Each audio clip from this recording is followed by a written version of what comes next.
Munger. Sneaking in for the rebound is Herbert.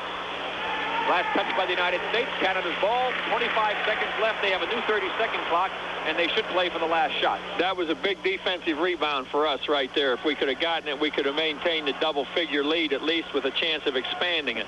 Well, let's see if we can come up with a good defensive play. Bad toss in.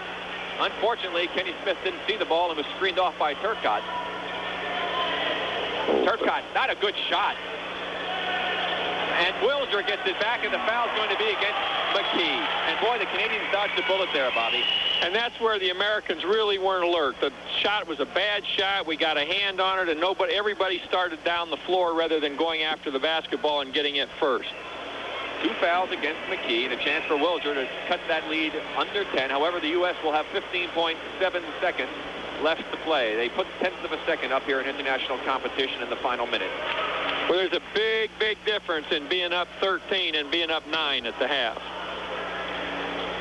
And that's what it is, 9-point lead for the United States team. So over the last 15, 14 minutes and 50-some-odd seconds, Canada has outplayed the U.S. by 1 point. 5 seconds, three-pointer, Kerr counted. Big basket for Kerr. That takes care of the first half. The United States, double figures lead now. They lead Canada 38-26 in a must-win game.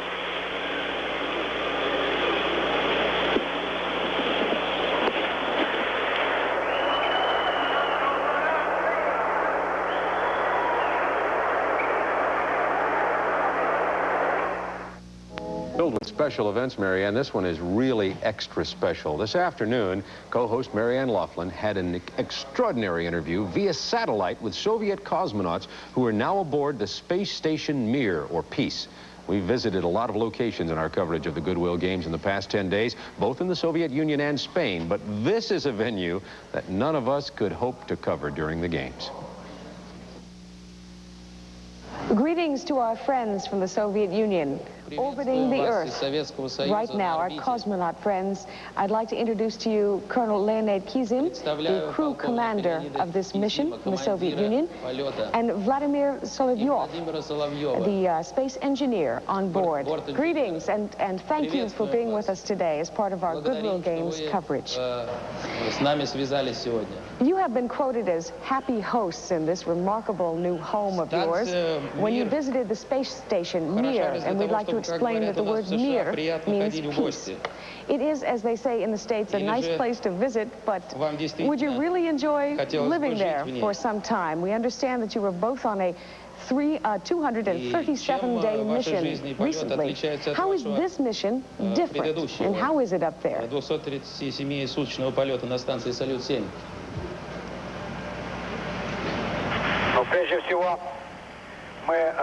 First of all, we are very glad to meet the participants of the Goodwill Games. The space station Mir differs considerably from Salute 7, where we used to work and live during the previous flight with our colleague Oleg Ochkov. Much has been said of its 6 jetties. New computers on board the ship, and more comfortable conditions to live and work and rest. Tell our audience, if you would please, in the United States and other countries watching right now, how it feels to be in space for 100 days. Вы не могли бы нам рассказать для аудитории в США и других странах, которые следят за играми доброй воли, как чувствует себя человек, который в космосе находится более 100 суток? Мы сейчас хотели бы немножко для ознакомления участников рассказать, что программа familiarize the participants of the games and to tell that the program of our mission provides for the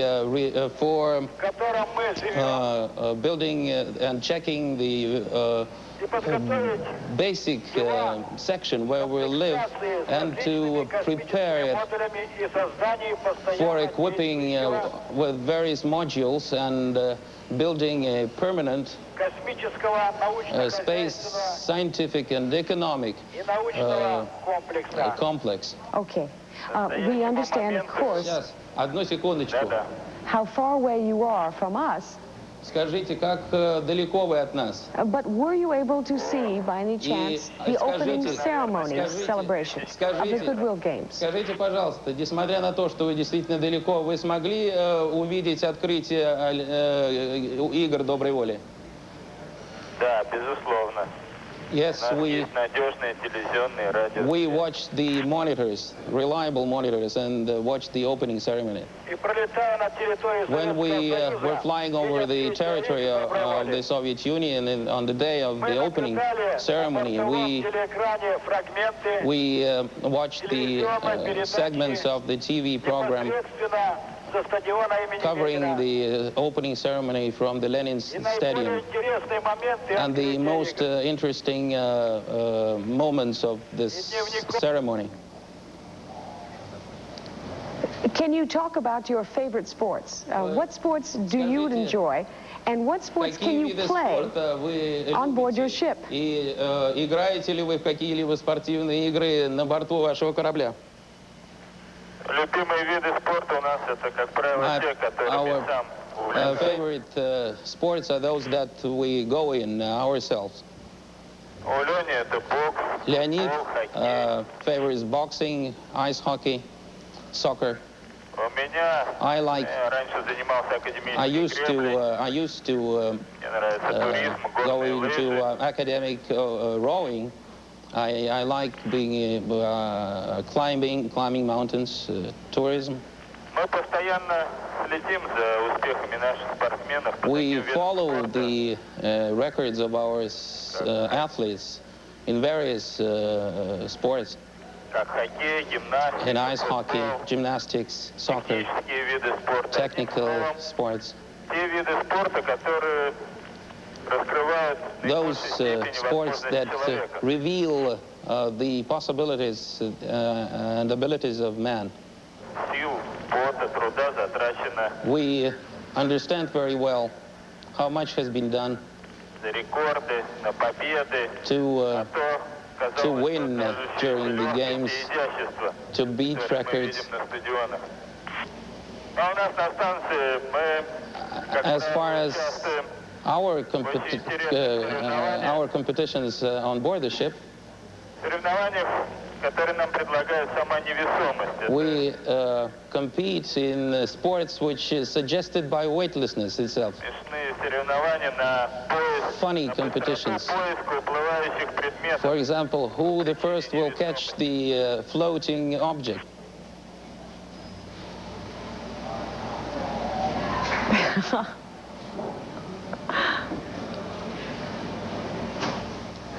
I've seen some pro football wide receivers have that kind of trouble getting a floating object, too. How about all those sports? How could they have time for boxing, hockey, soccer, rowing, mountain climbing, tourism, and be circling the Earth like that? We'll have more on the interview with the Soviet cosmonauts a little bit later, and we have the men's gymnastics all-around competition coming up next as we continue with our coverage of the Goodwill Games. Stay with us.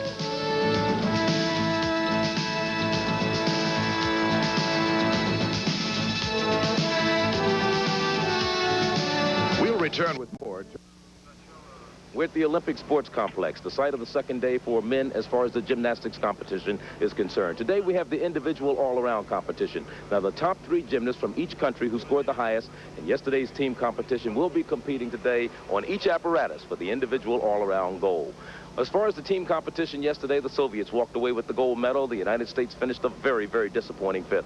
Bart Connor was a member of our 1984 Olympic team. He won a gold medal there. And why did the United States do so badly yesterday, Bart? Well, I'll tell you what, the U.S. had a rough time. In fact, all the gymnasts had a rough time. I was talking with one of the Soviet athletes, Alexei Tikhonki. He told me that the landing surfaces, these new mats, are experimental mats. And he even admitted that I think it's maybe a bad experiment because the mats are terrible. Even the Soviet Union had difficulty dealing with them. It caused some injuries. In fact, a couple of guys, when they were landing off the high bar, actually their feet pierced through the vinyl surface and opened up the foam on these mats. So they're very, very bad. What happened to the Americans? They started on the vault. 3 of the Americans had trouble with these landing mats. They all fell on their vaults, on very easy vaults, ones that they just assumed they could do on any given day. I think that really rattled their confidence, and I don't believe they ever were able to generate any momentum after that. Yuri Balabanov was one of the men that was injured for the Soviet Union, as was Dan Hayden on our United States team. But let's talk about the Soviets in today's individual all-around. Well, I'll tell you, we have 3 really exciting Soviet athletes who are our leaders coming into this competition. Yuri Korolev, of course, who has been 2-time world champion, is outstanding. Artemov, and my favorite is Mogilny. He's young, but I think he's actually the best. He's got a lot of competition from Artemov and Korolev because they're the studs. They know how to compete in these big international events, but Mogilny's the best. If he can put it together today, he might surprise those guys. Okay, Kathy Johnson, also a member of our 1984 Olympic team, won a bronze and a silver there. In light of what happened to our American team yesterday, with the individual all-around happening today, how important is it for us to do well? Well, Charlie, it's not a do-or-die situation. However, it'd be very beneficial for the U.S. team to put our 3 strong men out on the floor and have a good showing tonight. It's a great opportunity for Charles Lakes, Phil Cahoy, and Dennis Hayden to compete tonight and show some good stuff. Charles Lakes, in particular, can be very competitive with our top athletes out on the floor tonight because he has the difficulty, so we should see some good things. Okay, now our women come in on Thursday. They start competition. In fact, that the men did not do that well. Will it have any carryover effect as far as the women are concerned? The men's performance won't have any effect on the women at all, except the fact that maybe it'll give them a little more incentive to make a good showing for the U.S. Okay, and the competition is about to get underway. All right. We start our first rotation tonight with the vault. And the young man you're looking at is Valentin Mogilny of the Soviet Union. What a nice vault, too. Tremendous height and distance. Now, that was a laid-out Sukahara with a full twist. One small step on the landing, but a nice vault. He's had the second-best overall score in the team competition last night, of 58.25 on this particular apparatus, the vault. He had a 9.55, which was not particularly high, but none of the gymnasts had a particularly high score in the vault last night. Probably of all the events, vaulting was the lowest scoring. So last night a 9.55, today a 9.60. Sylvio Kroll, you're watching from East Germany. Born in Lubin, it's a small town near the northwestern part of Cottbus, which is southeast of Berlin, near the Polish border. Oh, what a great vault. Now that was a double front with a 1.5 twist and a nice job on the landing. That's one of the most difficult vaults being done in the world today. Sylvio Kroll from Lubin in East Germany. Finished 5th in the all-around in the team competition yesterday, and on this particular apparatus had a 9.55. Today, he comes up with a 9.75. Sylvio Kroll of East Germany. This is Yuri Korolev of the Soviet Union. His first routine in his attempt to win the all-around, he had the top score among the all-around competitors in the team competition. He averaged 9.7, and he's a 2-time world championship all-around title winner. Just to stay on the Soviet national team for 4 years is a hard enough job, but to be 2-time world champion is incredible. Look at this work. Reverse act from a one-arm giant to another reverse act. One of the best parts about his style as a gymnast is he never holds back. He's always doing all of the big skills in every routine. I think that's one of the reasons why he's one of my favorite champions, is because he's always going all out. Okay, there's his third release move. That's a straddled front, or a Jaeger, named after the German gymnast Jaeger. And a beautiful layout double backflip. Great finish to a strong exercise. Yuri Korolev of the Soviet Union, he's 23 years of age. And on the high bar, he comes up with a 9.80. United States, 21 years of age, from Newhall, California, scored a 9.35 on the vault yesterday. In the team competition, finished 10th, was a top American scorer, a score of 56.75. Charlie had a good day. We talked about how he can be kind of hot and cold. Well, he was pretty hot yesterday. Okay. What a fantastic vault. Now, that was a double front in the pike position, but he only used one arm, which will make that vault score very, very well. Lakes on the vault, a 9.60. Yesterday, a 9.35. So not a bad score for Charlie Lakes. And a good start. Li Chunyang of China working on the vault right now. Now, that's a nice vault. Now, that was a laid-out Tsukahara off of one hand, which makes it more difficult. But the best part about that vault, not only was it high, but he had tremendous distance. And the judges are looking for a great deal of distance past the horse and, of course, a good landing. He was tied for 17th in the team championships yesterday, 56.35 on the vault. He had a 9.45. Let's see what he gets tonight. Li Chunyang of the People's Republic of China. Team finished third. He gets a 9.45 on the vault. In the competition for the team yesterday, they won a bronze. So checking the standings after the first rotation, the Soviets own the top 3 spots, led by Yuri Korolev, with Valentin Mogilny second and Vladimir Artemov third. Charlie Lakes of the United States is the top American right now. He's tied for 7th with Fu Luming. And we'll be back with more gymnastics in the men's individual all-around competition in just a moment.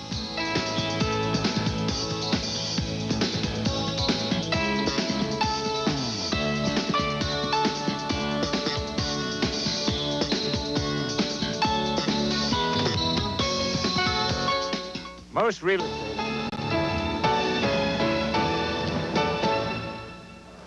Ready to go back now for action in the second half in that U.S. men's basketball game against Canada in Oviedo, Spain. The United States leading by a score of 38-26 at halftime. But I might remind you, as I'm sure our commentators will, Jay Triano, number 9 for Canada, is a great three-point shot maker. He hit 3 in a row in that comeback attempt against Italy for Canada. So he'll be certainly somebody to watch, number 9 for Canada in the second half. Let's go back to Oviedo now to Rick Barry, Bill Russell, and Bob Knight. Take a look now at the halftime statistics. The United States team shooting 55% in their two-point tries, 37.5 for three-pointers, all coming from Steve Kerr. The Canadian team had only 22.7%. 1 for 5 for three-point range, and the free throws has been the big problem for the United States. They would have a commanding lead. They lead by 12 right now. They shot again only 54%, 7 of 13, and Canada outscored them by 6 at the free throw line on 13 of 16. So that has been another one of the big problems, Bobby. And on those offensive rebounds, 7 offensive rebounds of the 21 total for the U.S. where they have controlled the board. They got 8 points off of those and only 2 points off of 4 offensive rebounds out of the 13 total for Canada. But the free throws, again, could have enabled the United States to have a lead that Canada would have to be very concerned with. Now they have a chance. Well, you know, as I've listened to you broadcast, and as we've talked over the years, Rick, and I know Russ kids you about a scorer's mentality, but I'm not sure I've ever known anyone that had a better understanding of the value of the free throw than you do. You're an excellent free throw shooter, and any scorer has to be. And a lot of times a kid goes to the foul line thinking that it's not as exciting to score from the foul line as it is from the floor, but it counts just as much. Another point that's really big, I think, is that the United States defense has held Pasquale and Triano to a total of 4 points with Pasquale scoreless. That's exactly right. As we look at the scoring for the two ball clubs, the United States team led by Kerr with 3 three-pointers and a regular field goal for 11, 10 for Charles Smith, who spent a lot of time on the bench with 3 fouls, and then McKee with 7 for Canada. Their leading scorer was Kazanowski with only 7 points. So it's been an excellent defensive effort on the part of the U.S. team, and that's the reason why they have a 12-point lead right now.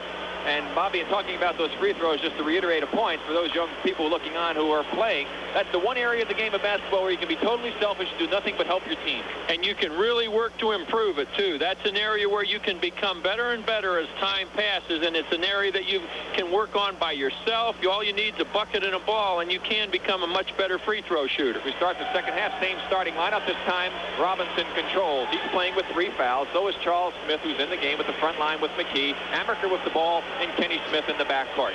We'll check out the Canadians lineup in just a moment. This is a time frame, Rick, that we said on the pregame show might be the most important of all in the game for the United States, this 3 to 5 minute period right here. Good ball movement, McKee from 15. Nice way to start it. Boy, that's a big bucket with a forward hitting a jump shot. Inside, outside on the reverse, and the forward sticks it in. That's the thing we haven't had a lot of. 9 for McKee. U.S. by 14 points. We've just started action here in the first half. Second half, that is. Sims with Pasquale in the backcourt for Canada. Kazanowski, Wilger, and Triano for Canada. Their team starting lineup. Sims, three-pointer. Count it. So Sims was given the shot, and he responds this time with his first basket of the ball game, cutting it back to an 11-point lead. He passed it up 2 or 3 times. Three-pointer, Kenny Smith. McKee up high for the rebound. Good offensive rebound by Derek McKee. Triano is really giving Amaker a lot of room outside. Shot clock inside of 10 now. No, sorry, it's down only to 15. Now it's locked out. Amaker inside the three-point range, and he hit it. He must have been listening to you, Bobby. Amaker with his first points of the ball game. And they've done a good job, as we said before the game, on the Canadian guards. That's the reason I think they still have the lead. And that lead is at 13. 18-15 left in the ball game. Triano forces his way in. That was not a good call at all because Smith was backing away from him all the way, and they just bailed out Triano on that one. I think we'll see that Triano actually goes away from Smith here. I don't think there was any foul, certainly at that point. Maybe a little bit earlier, but not a shooting foul. First foul against Kenny Smith. Bill's point on the defensive pressure being placed on the guards that he mentioned before the game started, I think is going to hold throughout the course of this second half as well as the first half. As long as the U.S. guards can control the Canadian guards defensively, they'll be able to control the whole Canadian offense. 6 points for Triano, 11-point lead for the United States, led by 12 at the half. Amaker's got to be ready to come back with another shot here.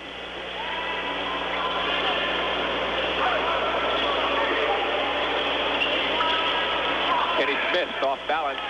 Rebound Triano. Back comes Canada. That's Pasquale. Three-pointer. Count it. And all of a sudden it's back down to an 8-point lead for the Americans with 17:40 left to play in the game.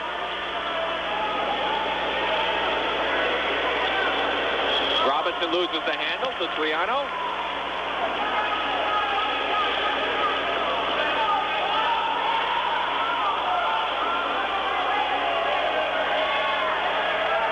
Need a good defensive effort right here. Otherwise, Canada's going to be pumped up. Pasquale, three-pointer.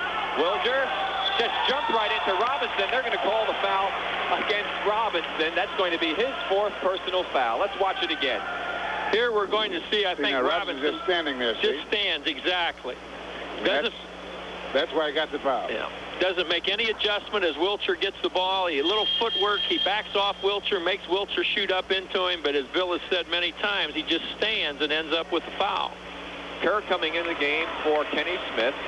So Lute Olson now is going to send Armin Gilliam into the ball game for David Robinson, who, after having a good game against Italy, and everybody thought he was going to turn things on, Bobby, has come back with 2 poor performances, one against Argentina and another one here tonight against this Canadian team. Well, and again, I think it goes back just to the basic point that Bill has made several times, and that deals with footwork, and he's just not moving and getting into position as plays happen.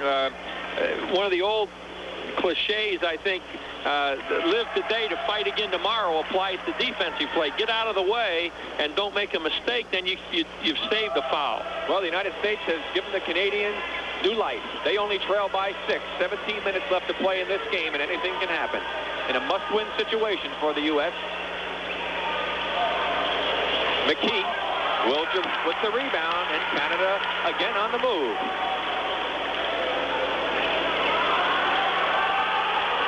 They've got Wilcher in a great position, but Sims didn't see it. Offensive foul against Sims as he crashed into Charles Smith. That'll be the first team foul against Canada, 2 against the United States. There's Triano off Amaker again. Amaker's just got to be ready to shoot it, or Triano's going to be able to jam everything inside. Pasquale on Kerr. Shot clock at 10. Not a good pass by Gilliam. Tried to throw it right through Triano. They were lucky to get that one back.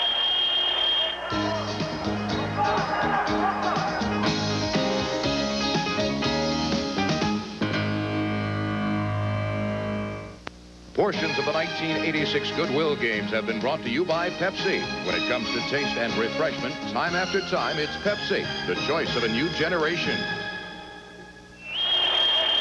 4 on the shot clock right now. There comes Kenny Smith back in for Amaker. So 2 shooting guards in the game now, the best shooters in the backcourt for Lute Olson's ball club. You know, Bobby, if you got a team that you don't have any good shooting cornerman, what you might want to do sometimes is have the guards and the forwards exchange after you get into the offense. There's a real... You can get some good shooting from your guards from the wings. See Lute Olson giving directions. Bill, they got a big break there on that knockout of bounds by Wilger. The United States team going to get the ball back. There was no time on the shot clock because it was knocked out of bounds by Wilger, so they should get a new 30 seconds. However, let's see what they come up with here. You never know. That's what the discussion is about as Jack Donahue goes over. He's shaking his head, and it looks like it'll be a new 30-second clock for the U.S. team. I don't know what's going to happen, or they're not putting any time on the clock, which means they've got to try and shoot the ball before the horn goes off as they touch it. I don't know. We'll see. There's the official discussing it. I don't know how you can have a shot clock on there with nothing showing on it at all. Now they're saying it's going to be Canada's ball. That's incredible because the horn had not gone off. The ball was knocked out by Canada. The shot had been taken, although they're saying it didn't touch anything. Now they're saying jump ball. Now Jack Donahue's up off the bench. There's Lute Olson. Sometimes this really gets to be a comedy. I think this is where both officials have a simple difference of opinion. The one official thinks it's an American ball, the other a Canadian, and they've just decided to have a jump ball. Now they're saying it's Canada's ball. Lute Olson's upset. Jack Donahue is happy. Every call pleases somebody. The guy with the mustache won. That's all I can say. Canada trailing by 6. 16:05 remaining in the game. The U.S. had led by as many as 15 in the first half, led by 12 at the end of the first half. And they've had that lead cut into. Triano, excellent move. It's a 4-point lead for the United States as Triano comes up with his 7th and 8th point.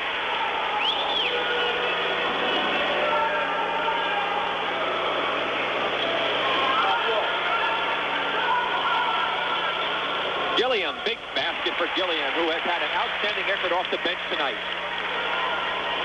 Gilliam with 4. Yeah, he and Kerr both had slow starts. And getting a chance to play, they've both been major contributors. Pasquale against Kenny Smith. Kazanowski. Sims with a big rebound basket. We got a timeout. 15-18 remaining in this game. And all of a sudden, it's anybody's ball game. U.S. by 6.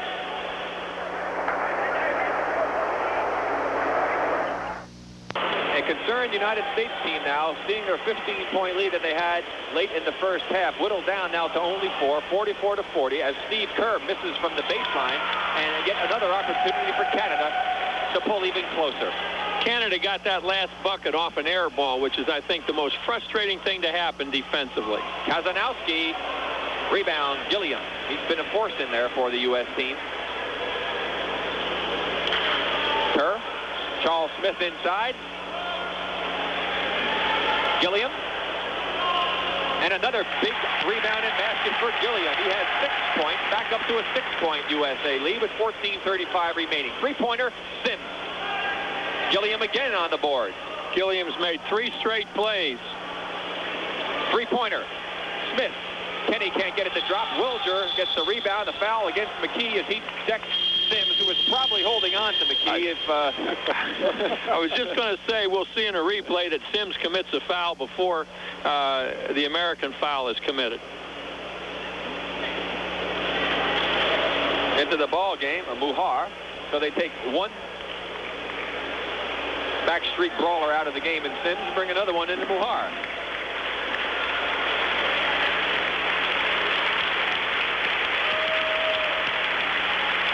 Full court pressure by the United States as Tyrone Bogues has entered along with Sean Elliott.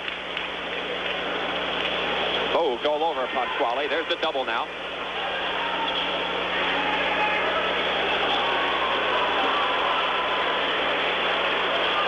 The fans love Bogues. Triano to Kazanowski. Wilger got Gilliam to leave his feet. That's going to be the 4th foul against Gilliam, and they don't need to get him in foul difficulty because he's filled in admirably for Robinson, who's on the bench with 4. There he is in the paratrooper club. And the dues paid once again. That's going to be the 4th foul against the United States, only 1 against Canada. 14:02 left to play. 46-40. Three-pointer, Triano. Smith had it, Munger gets it, and Bogue takes it away. Buhair had it, actually. Bogue to Elliott. Elliott, nice move, couldn't finish it off. Strong inside was Smith, blocked by Wilger. Canada's ball.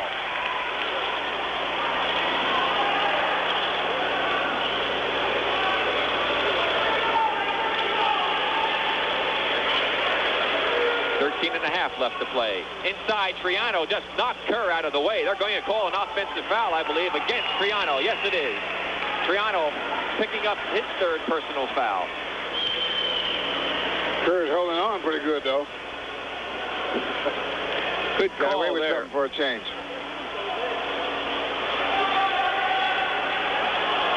United States team trying to regather now after having led by 12 at the half. The lead's cut to 6. Kerr off balance tries to draw the foul and manages to do it. The 4th now against Triano. I'd really question putting Triano on Kerr. You've got Bogues in the ball game and Kerr is the guard. And I'd let Triano play Bogues and drop off and then play Pasquale on Kerr. Pasquale is quicker than Kerr, and I think they made a real defensive error in their matchups right there that brought about this 4th foul on Triano. Well, of course, Pasquale with 3 personal fouls, he maybe feels that he didn't want that to happen either. That's very possible, and yet I still think that Pasquale might be able to stay out of it a little bit better than Triano can. And Kerr, the good free throw shooter, continues the woes of the U.S. team from the free throw line after the nightmare performance against Argentina when they were upset last night, 74-70. Herbert has come into the game, number 11 for Canada, and finally Kerr gets that one to drop in, and it's up to a 7-point USA lead with 13:20 left to play. Wilger from behind. Elliott, who came over to help out, picks up the foul. We'll return with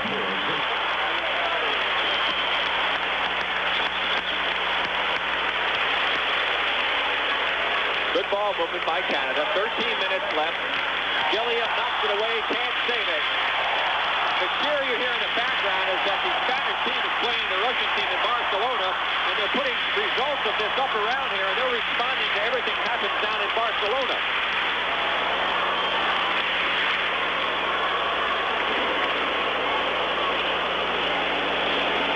That's Pasquale, gets it to Mahar. And too hard a pass. Kerr takes it away to Bogue. To Bogue. Tyrone Bogues with the ball. Big possession here. They go inside to Charles Smith. Nice move. Big basket. 9-point lead, U.S. Smith with 12, his first point in the second half. He's playing with 3 personals. Gilliam's playing with 4 personals. David Robinson's on the bench with 4 personals for the United States. Now, I think this is the most important defensive possession we've had thus far right here.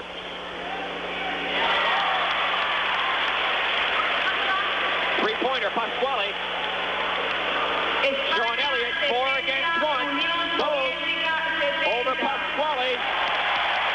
Tipping doesn't go for Gilliam. Knocked away, and the foul going to be called against Elliott for reaching in. And that was a badly run fast break. They had 4-on-1 and end up with nothing. And yesterday we saw it happen, Bobby, 3 times in the first half alone, 3-on-2 opportunities. And it didn't happen. Here you see the end of the play again, and the foul reaching in, Sean Elliott committing it. Boy, that was a kind of a play right there that can determine the outcome of a ball game. Again, they didn't get the ball to the middle, Bobby. They had the poorest of the 4 shooters as he makes a great steal there. Elliott takes it home. That almost makes up for it. Back to an 11-point lead. Except that 13 would be better than 11, Russ. Foul reaching in, Tyrone Bogue. 7th personal foul, a team foul, that is, against the United States. Only 3 against Canada. Coming in will be Howard Kelsey, number 4, for Jack Donahue. Coming out, number 11, Gord Herbert. Tyrone with his first personal foul. So again, some important defense coming up here for the U.S. team as they have managed to get it back up to an 11-point lead. Canada had cut it back down to 4.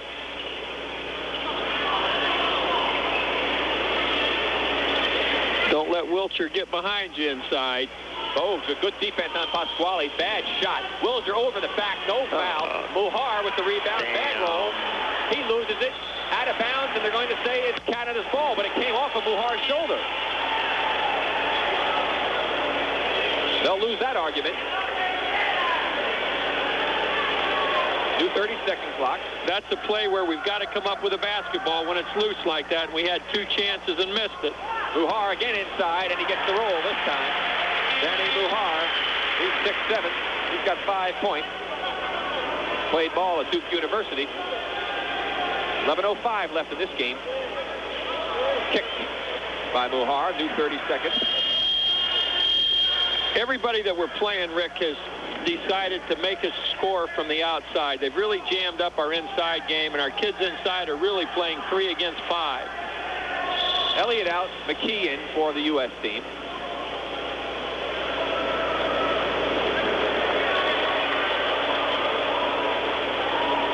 Now they give the new 30-second clock to the United States. Leading by 9.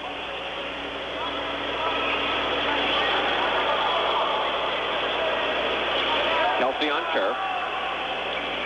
Inside to Charles Smith. He gets the finger roll blocked by Wiltshire. Cosmonaut gets it out to Muhar, and Kerr knocks it away.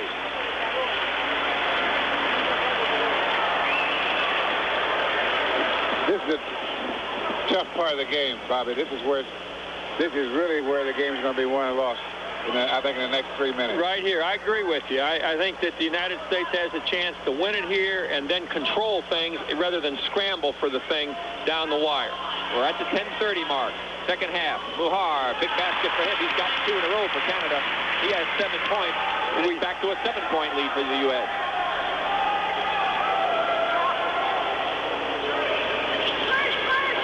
Gilliam, strong move inside against Wiltshire.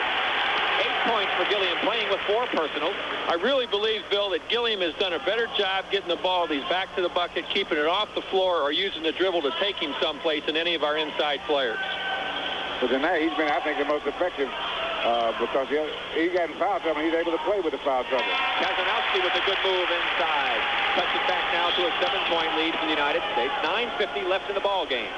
Gilliam did not even see any action in the game against Argentina. And I think he may be earning some more playing time with this performance. McKee.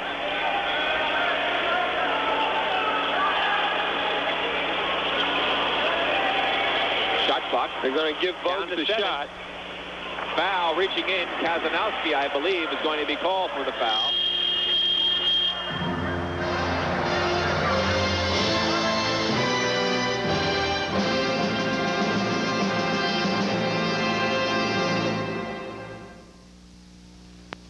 Barry Munger, number 12, is coming in for Canada. Kazanowski goes to the bench with 4 personal fouls. Charles Smith comes out as Robinson comes in. Gilliam's the kind of kid that just pounds away at you. And in international basketball, I think the ability to keep pounding and pounding is going to pay positive dividends after a while, and it's certainly been the case for him in this game.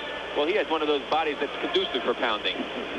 Both taking it and giving it out, exactly. And it's important both ways.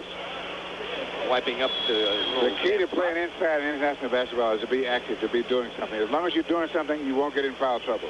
So if you start to stand around, either offense or defense, fouls will happen to you.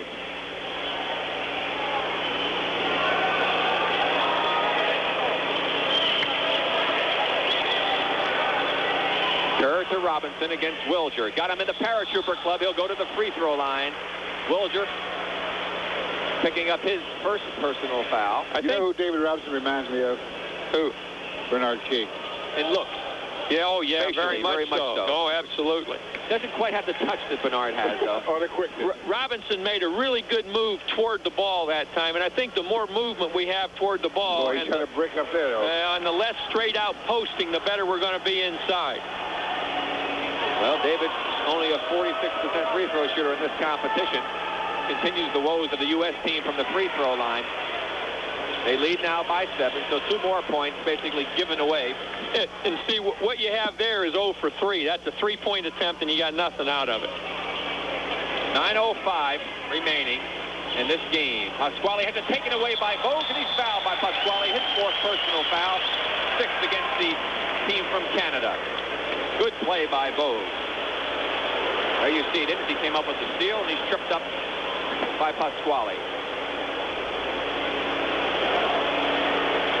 Always feel when we miss a shot and are fouled in the act of shooting that we've already lost 1 point. They're calling this an intentional foul, Bobby.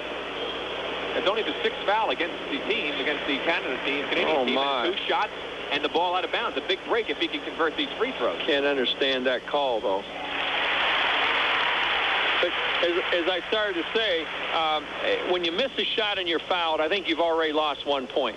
And the most you can come out of it is both free throws. You get 2/3 of the points that you had available to you. And when you miss both of them like Robinson did, you've really gone, oh, you've made the hat trick, 0 for 3. United States team now leading by 9 points by virtue of those free throws by Vogt, who has 4 points. Well, we found we got one guy who can shoot free throws. Move away. He doesn't get fouled very often. Move away. Move out of the post and somebody else slide in. McKee, the lean-in move. Foul being called against Munger. 6'8" forward for Canada. That's going to send McKee to the line, and he is one of our better free throw shooters. I want Bogues on the line. I want Bogues on the line. He just made 2.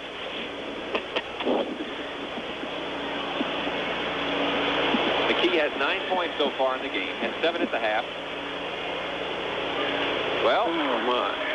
I put the kiss of death on him, didn't I? This is going to be so frustrating. You two guys have been coaches to sit there and watch your team miss free throws. There's nothing anybody can do about it. It's not coaching that's causing the problem. One thing you can't do is say anything about it. You just got to, I think that's the one point where you just really have to keep encouraging kids when they miss free throws. It isn't like making a bad pass or missing a block out. The pressure by the United States team, and the Canadians break it down as Muhar can't get it to drop in, but and he David will travel to the line. Robinson should be out of there, wouldn't he? He will be. David Robinson is gone. He had a short but uneventful tenure here this evening. Robinson has a lot of difficulty when he's got to move a little bit to pick up somebody. Has a lot of trouble with his body. Well, if the United States team can hold on to this lead, as you will watch the play again coming up here, he leaves his feet, joins the paratrooper club, pays the dues, and goes to the bench. It will perhaps, the percentages are working in David's favor, and he'll have a big game tomorrow when the United States team plays Yugoslavia. They'll need his size to get some of those 7-footers on that Yugoslavian ball club. O'Hara with 8 points right now, a chance to make it 9, and a chance to cut the U.S. lead down to 8. Last touch by Wilger from behind, it looked like, but no, they say it was touched by Gilliam, so Canada gets another opportunity to cut into the U.S. lead.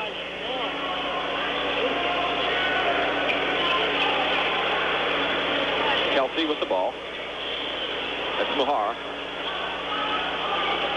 They try the cross-court lob to Wilger, or the lead pass. Smith with good defense, Charles Smith, that is. Canada's in a 2-3 zone now. Get it out of there. Get it to the other side. Okay, Bobby, tell him. Nice move by Smith. Charles Smith with 14 points. USA by 11. Just inside of 8 minutes left to play in this ball game. A game the U.S. must win if they have a chance for the gold medal, as Muhar pops in another. He has 10. Muhar has really helped Canada in these last 6 or 7 minutes maintain a position where they're in the ball game. 7 points he scored, Bobby, during that stretch.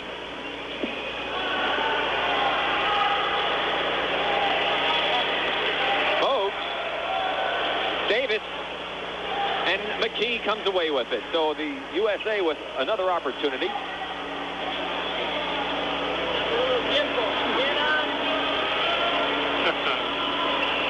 They're in no great rush.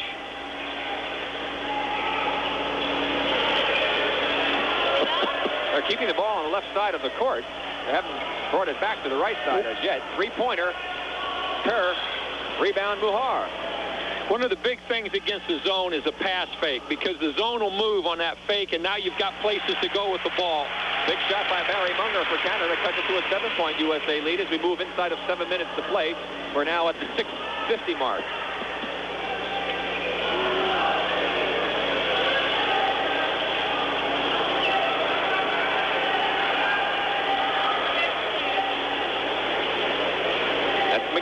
McKee's got to be ready for that shot. Bogue split the defense. Count it, three-pointer, Kerr, his fourth of the ball game. He has 14 points. That's his first basket of this second half. And it came at a very propitious time as the U.S. goes back up now by 10, 61-51. Turcotte gets it back over to Kelsey, and they throw it out of bounds. That's a big break, big play. We needed a play like that defensively. Chance for the United States team to get it back up to 12 or better. They did lead by 12 at the half. If you just joined us, the U.S. jumped out to a 10-0 lead. Led by 12 at the half. Had it cut to 4 midway through this second half. And now lead by 10. Rick, you'd made the point earlier about the bad pass to the baseline, and there was another situation where a pass was made to the baseline with no chance of scoring. Jack Donahue bringing in his first team. Let's take a break right now. 6:02 left, 10-point lead for the United States. United States with a 10-point lead over Canada right now. We'll be going back for the final few minutes of that ball game, but first we want to check back into the gymnastics venue again. And Marianne, why don't you do that for us? Okay, Bob. Last night, Yuri Korolev led the Soviets to the team gold in gymnastics, and tonight he tries to win a gold in the individual all-around. Born in Vladimir, at 23, he is the only gymnast to win 2 world championships in the all-around. Here's our Goodwill profile.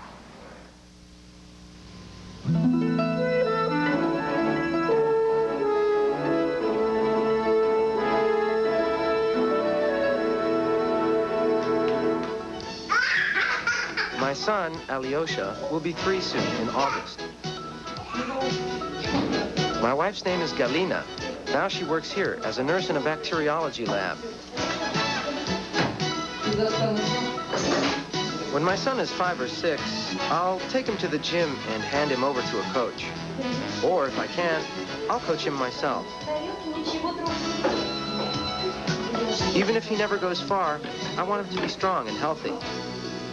He seems well coordinated already, but who knows what the future will bring. When I'm getting ready for a competition, at first I don't train at all. Galina and I usually go for a vacation in the south or somewhere outside of town around here to get away from the sporting world and the city. Then, as the competition comes up, I start easy, training once a day for 2 hours, and little by little increase the load. I found Yuri when he was in the 3rd grade, right at the start of the school year. He told me he had done gymnastics for a year. Then summer came and he went off to the country like everybody else, and that was why they kicked him out. So I decided to set up special, more interesting practices for him so he wouldn't drop out again. He enjoyed that, and it was then he fell in love with gymnastics. Sometime when he was in the 7th grade, I saw that he could be a good master of sport. After the '81 championship, I had a string of bad luck in competitions. I had a series of small injuries, a jammed finger, problems with joints. But even small injuries can be a problem, and it seemed like I'd just get over one thing and something else would happen. He had a series of poor showings. I told him he should pull himself together and use everything that was in him to prove that he was a world champion. And that quality of his, the way he grabs hold of victory and won't let it get away, came into play. Sasha and I have been working together for 12 years. You might say we see more of each other than we do of our families. There are no barriers. All in all, his family and ours are like one family. I treasure the relationship. We understand each other without his putting any great or strict demands on me. I've known athletes who can get excellent results by repeating something over and over. But for Yuri, it's enough to do it right once in practice to get the feel of it. And then in competition, he can use his willpower to do it again, just the right way. Others have to work enormously hard for the same thing. That's a golden trait for an athlete to have. Well, you just had a look at the young man from Vladimir, which is a city about 40 miles northeast of Moscow. Sits on the Artemov River, tributary of the Volga, and he finished with the highest score among all competitors in the team competition yesterday. He had a score of 58-45. And his name is Yuri Korolev. He's about to compete on the floor. If you have to pick one event to say what is Korolev's best event, I guess you'd have to say floor. Look at that mount. Nobody does it like that. That is a laid-out double backflip, and he landed standing straight up and down. Just perfect. Scored a 9.80 on the floor exercise in the team competition yesterday.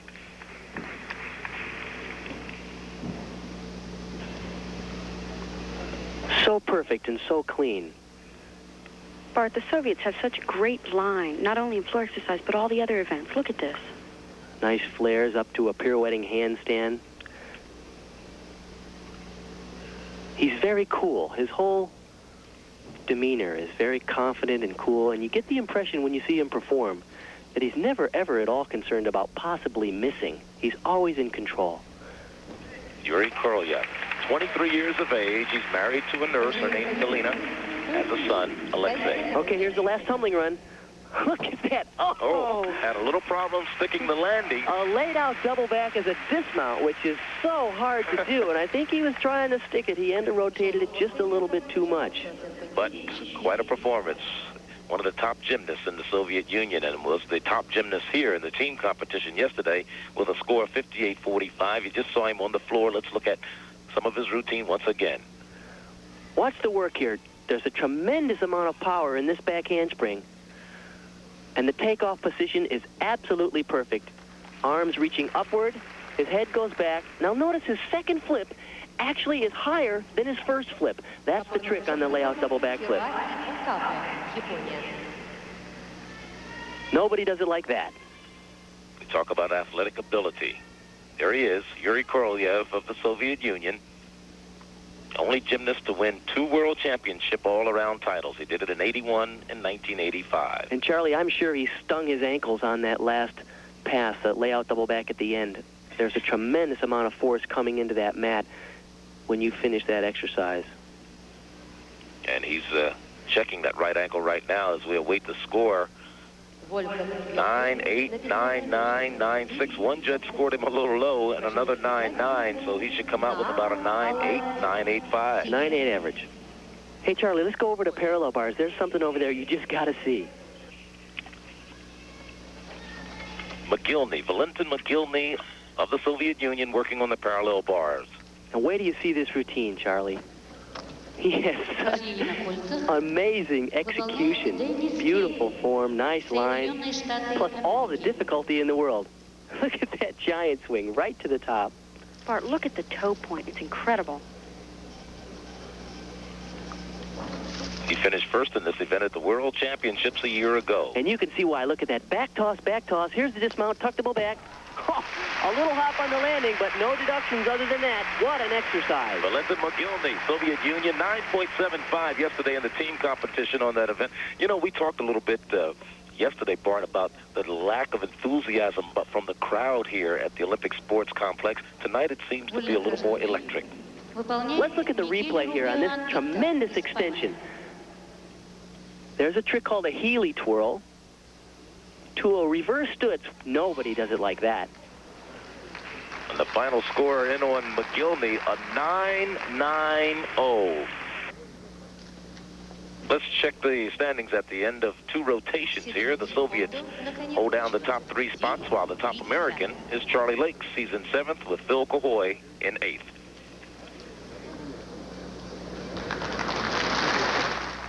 Lakes, one of his specialties, the high bar. He scored a 9.55 yesterday, and again, that was relatively low for him. On this event, though, Charlie can keep up with the best of them. He does all the difficulty, and he does it very nicely. From Newhall, California, that's where he was born and raised. Okay, 2 one-arm giant swings so far, very nice. A reverse hecht. Okay, now usually Charlie does 2 reverse hecks in a row there. I don't know why he left one of them out.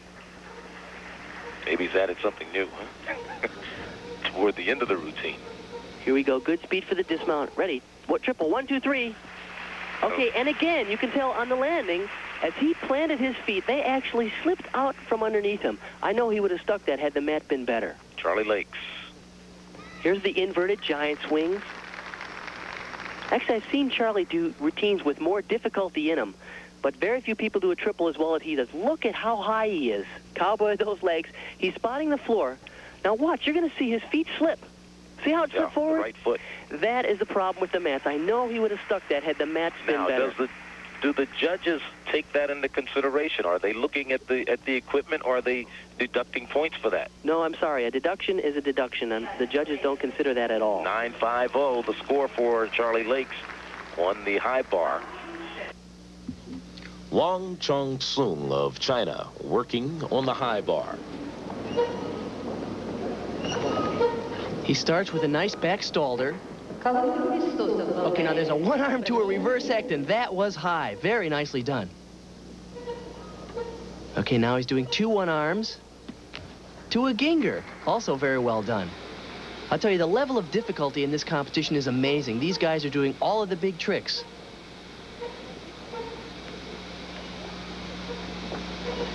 Here he gets ready for the dismount. Okay, triple back, 1, 2, 3. A little short on the landing, but a clean exercise. The high bar is one of Wang's best routines. You could just witness why. And it's also one of the most exciting routines in the sport of gymnastics. He seems pretty casual about the whole thing, doesn't he? It certainly does. Now, this is unusual at the beginning. He starts from a dead hang and then casts up to a back uprise and then a back stalder. Now, watch the height on this release move. There's a one-arm reverse act. He has to be at least 3 or 4 feet above the bar just to make that skill. Now he goes back into one-arm giants. And now this is a back flip with a half twist regrasp called a ginger.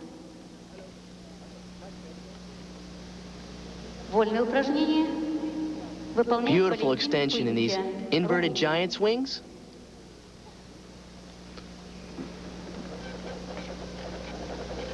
Three giants getting ready for the dismount. There's a triple. 1, 2. The third one, he spots the floor, opens up just a hair early, and that's why he had to take a hop on the landing. Wang Chongsheng of China. And he comes up with a score of 9.70. 9.70 for Wang on the high bar. Now, this is Yuri Korolev. We've already seen him on the high bar. We had a 9.80. He also had a 9.80 on the floor. This is his 3rd rotation. He's working the pommel horse. And I think this is probably his weakest event. He's very clean. He has nice rhythm in the exercise. This is very good work here in the middle with a handstand pirouette and scissor down. But really, as a whole, looking at all 6 events, I think he doesn't have the difficulty necessary to compete with the top. But I tell you one thing, the best part about his style is he gives you no room for deduction. It's perfect form. He certainly looks good. He's a great athlete, isn't he? Notice the perfect toe point. Nice one pommel work. But he just doesn't have the long extension, the big swing that you'll see from some of the big swingers like Mogilny or Artemov, or even Phil Cahoy from the United States. It's a little break in rhythm there, but that's a very nice move with a full pirouette back down into scissors.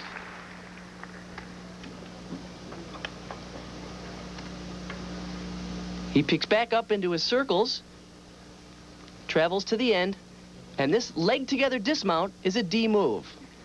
And he picks up his 3rd straight 9.80. This one coming on the pommel horse. This is Vladimir Artemov of the Soviet Union. Had the 3rd best score in yesterday's team competition, a 57.90. He's working on the rings right now. A 9.60 was his score in the team competition. He's from Vladimir. That's the same hometown as teammate Korolev. Okay, he's going to do his strength move right at the beginning. A kip to an iron cross. Oh, very smooth work. It's called a whip it to a swing handstand. Here's another strength move, an inverted iron cross. And a whip it to an L. So smooth and so rhythmical. There's absolutely no deduction so far in this exercise. Perfect giant swings. Right to the top. Laid out double back. Oh, perfect. He nailed that landing. I don't know what you're going to take off on that exercise. The Soviets finished 1, 2, and 3 with Korolev, Mogilny, and Artemov, the young man you just saw on the rings. In the team competition, they had the best scores yesterday, and he was third. And Artemov knows how to play the game. In this type of competition, don't give the judges any room for error whatsoever. Notice the perfect form, perfect rhythm throughout the exercise. Very smooth on the press, handstand. That's got to be a hard one to balance. 45-degree angle. I never tried that one. But notice right to the top on the giant swings. Perfect leg form. This is the way to do it in these big international events. If you want to stay in the contention for the all-around title, is to just nail everything perfectly. Right here you can see he spots the floor. He's going to plant those feet, and they're going nowhere. He was second in the all-arounds at the Nationals, the World Championships last year. A 9.75 for that young man from Vladimir in the Soviet Union. After the third rotation, the Soviets still hold down the top 3 spots. The top American remains Charlie Lakes. He's 7th, while Phil Cahoy of the United States is 8th. This is Lee Chunyang of China, and after 3 rotations, he's tied for 10th. He's getting ready to work the floor exercise. This is a top event for Lee. The Chinese typically have always had something extra special, like a special ingredient on floor, more like springs. And who could forget Li Ning and Tong Fei from the Los Angeles Olympics? These guys can really get off the floor. Here's his mount. Oh, my gosh. That was a laid-out double backflip. I don't think I've ever seen one better done than that. Front step out to a double twist, but it was done so effortlessly. It's just like they trot into the tumbling run. We've talked about how bad the equipment has been here in this competition, but one piece of equipment that nobody's complaining about is the floor. This baby is springy. Even though the rug doesn't look that good, right? It's a little ugly, but it's very springy.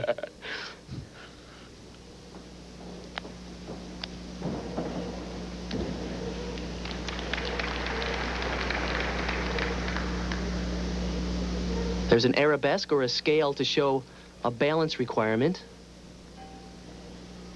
And here's his last tumbling run. Double backflip. Oh, way over-rotated that. He completely blew that dismount. I think he just had too much juice. His coach got a kick out of it. I know, I tell you. And this is his best event, right? Let's take a look at the mount. This is unbelievable. Notice the second flip is higher than the first flip. Tremendous tumbling. So the stumble cost him a little bit, probably. That's Lee Chunyang. He's 18 years of age. And he comes up with a score of 9.35.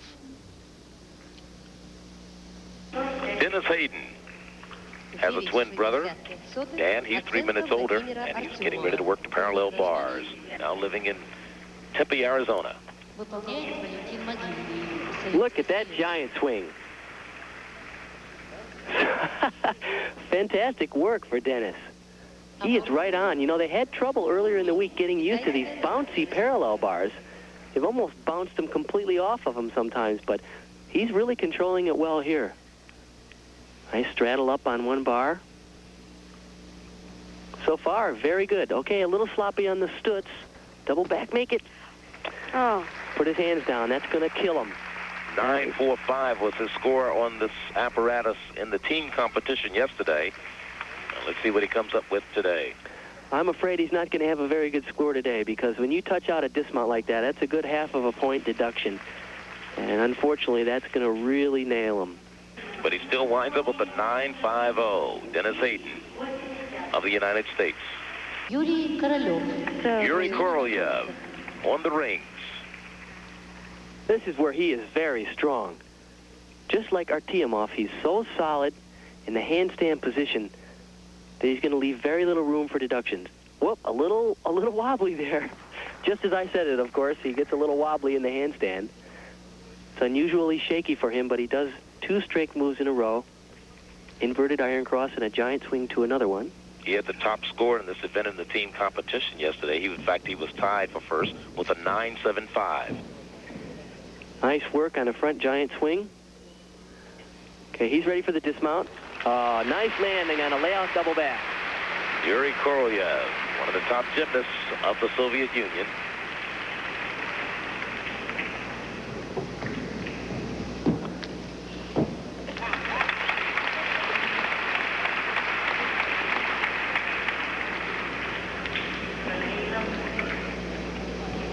So Korolev comes up with a 9.80 on the rings. You know, our next competitor is Charlie Lakes. He's always been plagued by inconsistencies. We asked him how he's changing that. It started in the gym. It always starts in the gym. I started concentrating, really focusing in a lot more in the gym rather than waiting until I got to the competition. And that sort of prepared me a lot better, besides just doing a lot of routines, you know. We did train very hard, many routines for the USA Championships, and continue with that for this competition also. Charlie Lakes from Newhall, California, now preparing to work on the floor exercise, scored a 9.65 on the floor in the team competition yesterday. Let's see how Charlie does. He has some very difficult work in this routine. Laid out double back. Okay, nice landing. So far, a great start. Now watch this pass. This is one of the most unique tumbling passes I've ever seen. 1 3/4 front somersault, round off, to an Arabian 1 3/4 front somersault. That's tough stuff. And he's been so confident in this international meet. We're very happy to see that for Charlie because, as we mentioned earlier, he has been very hot and cold, and it's nice to see that even under some awkward situations and less than perfect equipment here in the Soviet Union, he seems to be competing very well. He's been consistent, and that's, I guess, the key. Nice flexibility in a Y scale in the corner.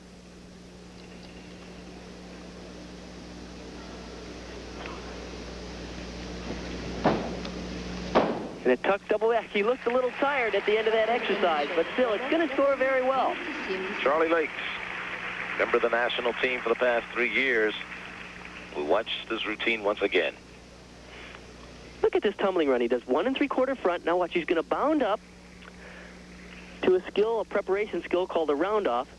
Now he's going to take off, do a half turn, 1 3/4 front flips again, and roll out. One of the hardest middle tumbling runs I've ever seen. Checking the standings after 4 rotations, Soviets still hold down the top 3 spots, while Charlie Lakes of the United States has moved up to 6. Phil Cahoy from the United States is in a tie for 8th. And we'll be back with more individual all-around competition after this.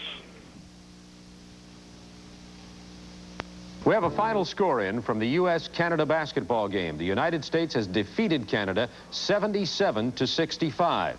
Now, tomorrow, Italy will play Argentina. The USA plays Yugoslavia. Here's how it stands. If Italy beats Argentina, then the U.S. is assured of making the medal round in Madrid. Now, if Argentina would win tomorrow, then the U.S. would have to beat Yugoslavia in order to make the Final Four. It's that simple. Now, let's go back to gymnastics and Bart Connor, Kathy Johnson, and Charlie Neal. Valentin Mogilny of the Soviet Union working on one of his specialties, the pommel horse. As I mentioned before, Charlie, this is my guy right here. If he is going to have a challenge in the all-around competition, he's going to do it by a great performance here. Look at this work on the end of the horse. That's called a Magyar spindle, named after Zoltan Magyar, but he never did it quite like this. Oh, no! There it goes, my guy. I cannot believe that just happened, Charlie. He was doing the most outrageous pommel horse routine I've ever seen and completely lost his balance. And what is even more interesting as far as that story goes is yesterday he had the top score in the team competition on the pommel horse, a 9.90, and today he just blew it. What a shame, because I noticed during the warm-up, actually, he was having trouble with that part of his exercise. But one thing typical of the Soviet gymnasts is that they never water down. They do all the big tricks every time. You can see he's crawling across the horse here, and it looked to me like he must have been leaning just a little too far back as he tried to travel back up to the pommel as he was headed for the end. Very unfortunate, because he'll finish the rest of this exercise, but that is a half a point deduction at least. The maximum score he could possibly expect would be 9.5.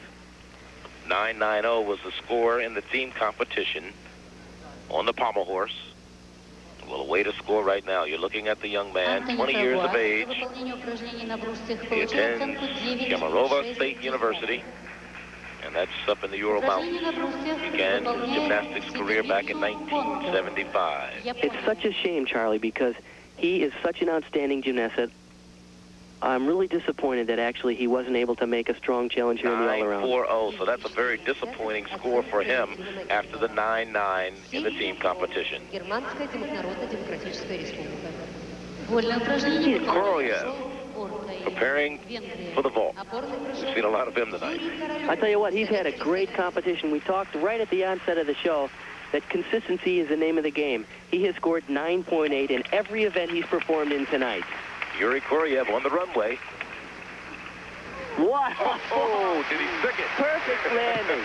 Now that was a one-armed layout Tsukahara, and I know, and we saw on the floor exercise earlier, that he stung his ankles on one of his tumbling passes, but it sure looked like it didn't bother him there. We saw, like you said, a 9.80 on the rings, a 9.8 on the floor. Yesterday, a 9.6 on the vault. This was one of his worst scores.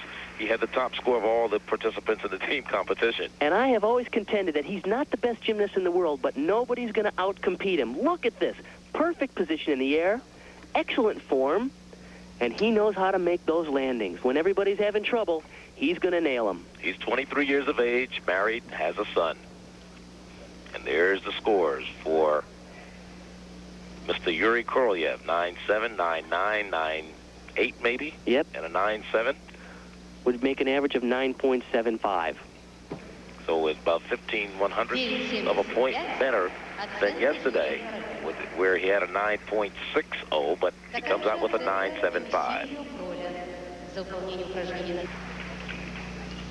Vladimir Artemov, Soviet Union parallel bars, yesterday in the team competition, a 9.60 in this apparatus.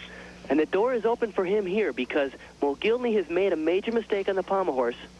He was about a half a point ahead of Artemov. So if Artemov nails this exercise, he's going to even the score and catch up with Mogilny for second spot. If not, go ahead. Artemov is a student of Vladimir Teachers Training Institute in the Soviet Union. That press move he did was called a Manna. It was actually invented by a gymnast from the States named Bob Manna, who actually coached me on parallel bars for the first couple of years. What an exercise. There is a great routine. Two beautiful back tosses and a perfectly stuck double back. And you're seeing the Soviet athletes at their best right now. They're sticking those dismounts. Fantastic, isn't it? And that's what it takes in the all-around competition if you want to stay in contention. 9. Score for Artemov, 9.9. One judge gave him a 10. It was a good routine. Wang of China. He's a student at Beijing Institute of Physical Education. Beijing, the capital of China. He's in his 5th rotation, and he's currently in 5th place. He's working the pommel horse. He starts with loops, and look at this work. With perfect body line, he travels all the way across the horse and back. Now back up to the middle. Nice flare up to a handstand. Oh, good work on the scissors. Notice the great extension. Perfect form, excellent rhythm. And nice work, a full pirouette dismount. I've never seen that one done before. Whole new team for China, and they're doing very well, right, Kathy? Like the United States, they're rebuilding right now. And even though they sent a young, inexperienced team here, they've got a lot of standouts like this young man. Wang Xiangsung of China. He's had 3 9.7s already today, except on the vault. Well, he had a 9.7 on every apparatus except the vault. He had a 9.6 there. Let's see what he scores here on the pommel horse. Okay, another 9.7. You know, Charlie, I think the guy got ripped. He should have had at least a 9.8 or a 9.9. And that's his 4th 9.7 of the day. So let's check the standings after 5 rotations. The Soviets still holding down the top 3 spots with Korolev, Mogilny, and Artemov. We'll return with more. Working on the rings. Had one of the best scores on this apparatus yesterday, a 9.75, which was tied for first. Okay, he does a shoot to a handstand, and now he's doing an inverted cross, a whip it to an iron cross. It's really a shame that he had such a terrible fall off the pommel horse, because I know he'd be challenging now for the all-around championship with this exercise. Instead, he's hanging on to second place, barely above Artemov.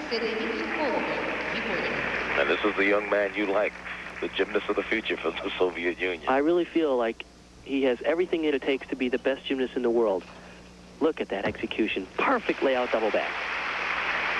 And he's really given us a show this evening. Valentin Mogilny, 20 years of age, from the Soviet Union. He just completed his last rotation on the rings. Wolfgang Jochle, Федеративная Республика Германии. Oh my. Why couldn't I be the coach? I tell you, Kathy, I found out over the last few years that when the gymnast finishes the competition, they do get a kiss on the lips from their coach. I guess if you win a medal, you get a kiss. I'd just as soon have been fourth place. Valentin Mogilny. Now, earlier in his first two events, he had 9 9s on the parallel bar and the high bar. Here on the rings, he finishes with a 9.7. Now, this keeps him in second place behind countryman Yuri Korolev. Vladimir Artemov on high bar. His final rotation. He's had a fantastic evening. Вольное упражнение выполняет Ким Чхольна, Корейская Народно-Демократическая Республика. Nice work, one-arm giant swing. Okay, now here comes a combination of release moves. Reverse act, right to a ginger. Okay, he was in a little bit close, but he did a great job at keeping the rhythm, getting back into giant swings. Beautiful extension. There's a stalder. Now he'll do a pirouette, pick up speed for his dismount, which is a full twisting double back, and a little hop on the landing. A little easier dismount than he did the day before, but I think he was very concerned about those slippery mats as well. Let's take a look at his inverted giant swing right there. Nice stalder. Just perfect line, perfect extension. Yuri Korolev. 2 flips, 1 twist. He spots the landing. A little bit of a hop, but still a great exercise. And a 9.80 the score for Vladimir Artemov. He had a 9.75 on the high bar in the team competition. A 9.80 today. Испания. Sven Tipplet is from Leipzig, a city in the southern part of East Germany. He's in 7th place right now, 5/100ths of a point behind Charlie Lakes of the United States. Look at this work. He does nice flares. He's traveling up the pommels, down the pommels, all the way to the end and back. That's very difficult stuff. He actually has pretty long arms. He has his hips way above the pommels on all of these back more moves. Okay, his scissors are a little bit weak there. And actually, the last half of this exercise is kind of weak, but the first half was fantastic. He's glad to be done. 21 years of age. Looks like a good one. You know, Bart, I'm really surprised by him. He really kind of snuck into the standings. It shows a lot of talent, though. Well, you can tell here on these flares, he has tremendous extension in his hips above the horse. Those pommels are about 5 inches off the horse, so he has to have tremendous clearance just to get over them. Oh, yesterday on the parallel bars, he had a fantastic performance, and we'll wait his score right now. Sven Tipplet of East Germany, a 9.70. This is Charles Lakes, his final rotation of the evening. He'll be working on the rings. Charlie has had a really great meet. I'm very pleased to see in this strong international field that Charlie has been able to keep up with the top of the pack here. There's a front lever strength move at the beginning of his exercise. This meet has to be a great confidence builder for him. Absolutely, and of course he got off to a good start there with a double whippet to a piked whippet. This is not Charlie's best event though, so I'm sure he'll be glad when this one's over with.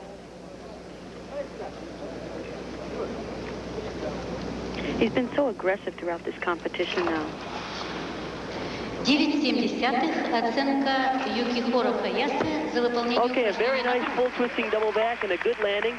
Not a great exercise. You can tell that he doesn't have the line and the extension that the Soviet gymnasts have, but that comes with polish and a lot of years of experience on international competition standards.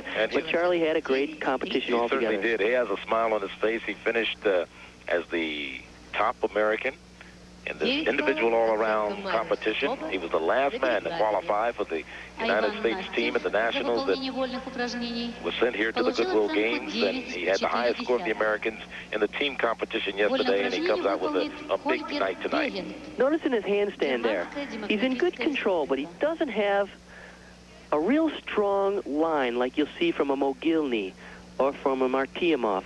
But he's very explosive, and he does a very nice full twisting double back, and he knows how to land them.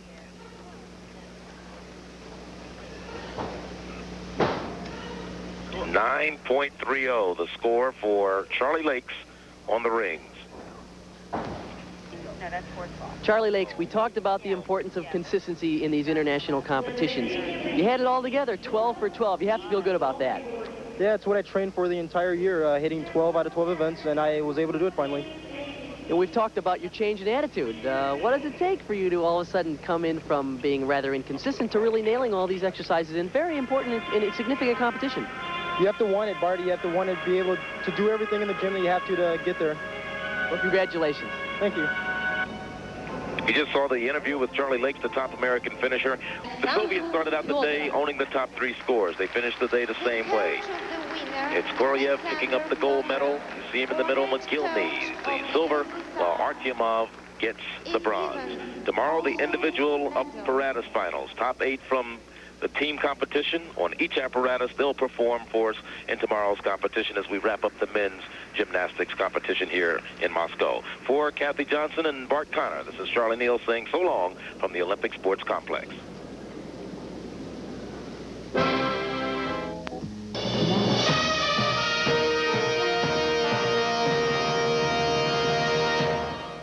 For the gymnastics fans who were expecting to see Tim Daggett compete for the American team in the individual all-arounds that we just finished watching, Tim Daggett, of course, was here, did perform in the team performances last night, but had such a disappointing performance, he did not make the field for the individual all-around, and that's why the United States, one of the reasons the United States did not finish better. The best U.S. performance, as you heard Charlie Neal tell you, was performed by Charlie Lakes, who finished 7th.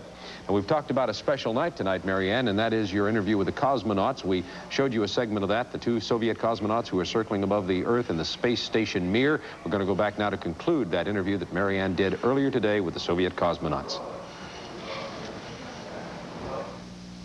If you can tell us, what are the most beautiful things you've seen in your journey, and what will stay in your mind the most about this trip? Скажите, не могли бы вы рассказать о том, что прекрасного в этом полете вам удалось увидеть? Что запомнилось из программы полета? Да, слышу. Да, слышим. Мы вопрос поняли. We have always, we were always fascinated by the space panorama, by the beauty of our planet, by the sunset and sundawn.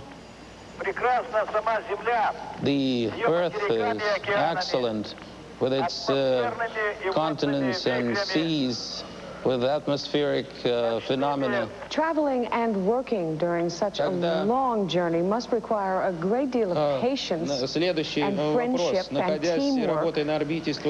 It is similar to being on an athletic team, is it not? Обладать терпением, быть друзьями. Есть ли в чем-то сходство со спортивной командой?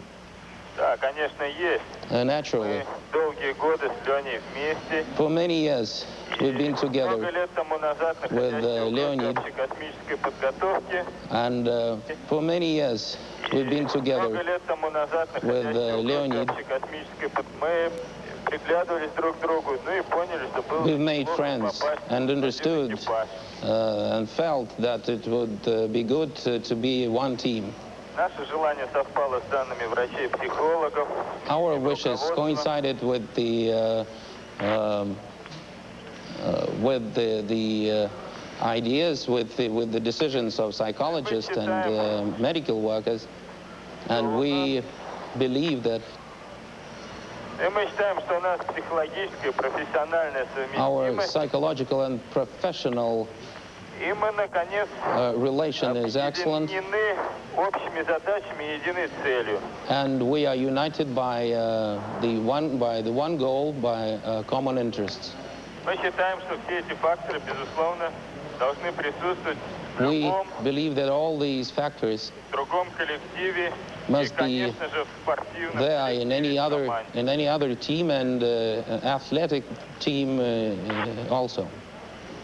There was a special segment of a dramatic moment when Soyuz and Apollo joined together in space, and that was reenacted in opening ceremonies. In fact, Mr. Tom Stafford and his Soviet counterpart, the cosmonaut Leonid Kubasov, were here to celebrate that historic achievement here in Moscow. Do you look to the day where such joint efforts can be arranged again? В честь этого события. Ждете ли вы того дня, когда можно было бы организовать больше подобных совместных проектов? Кто же может не ждать мирного сотрудничества в космосе?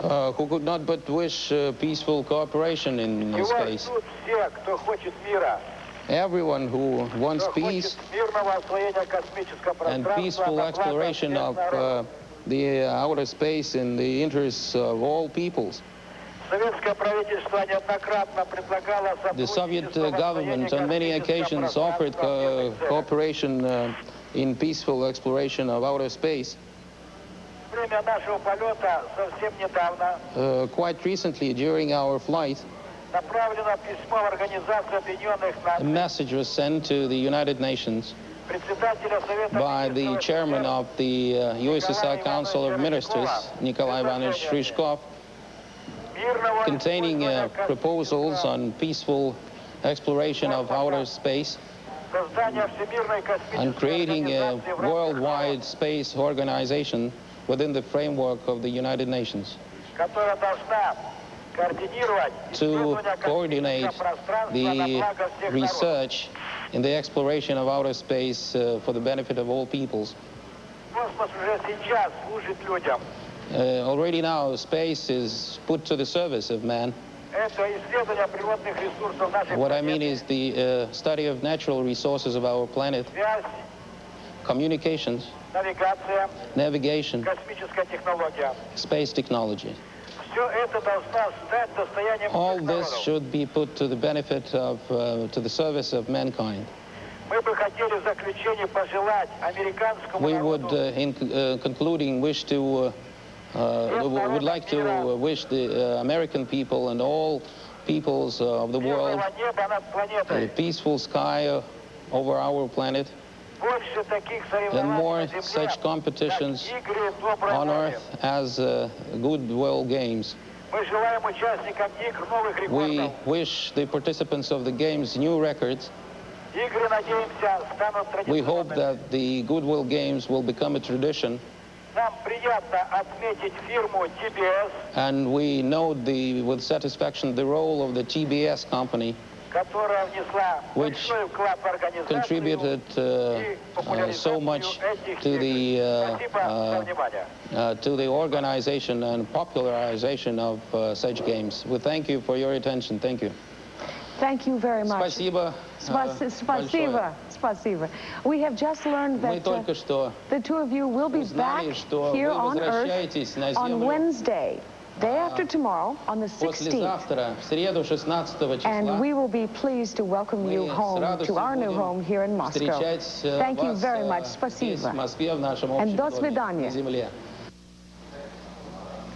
So an extraordinary interview. The two Soviet cosmonauts, the commander Leonid Kizim and Vladimir Solovyov, circling the Earth in the space station Mir. As you can see, they're both sports fans, and they will be back in Moscow in the middle of the week. They've been in orbit since March 13th. We'll be right back. Stay with us.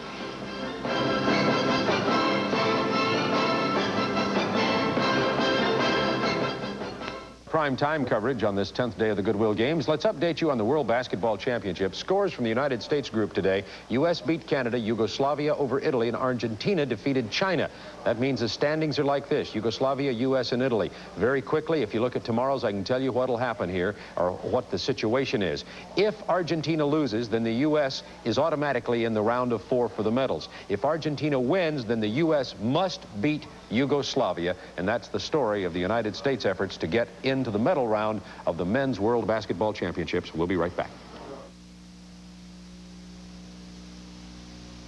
For American fans, highlight of the day, 3 gold medals in wrestling. For Marianne Laughlin, this is Bob Neal saying, I'll see you shortly on our late night report with Steve Lundquist. So long, everybody.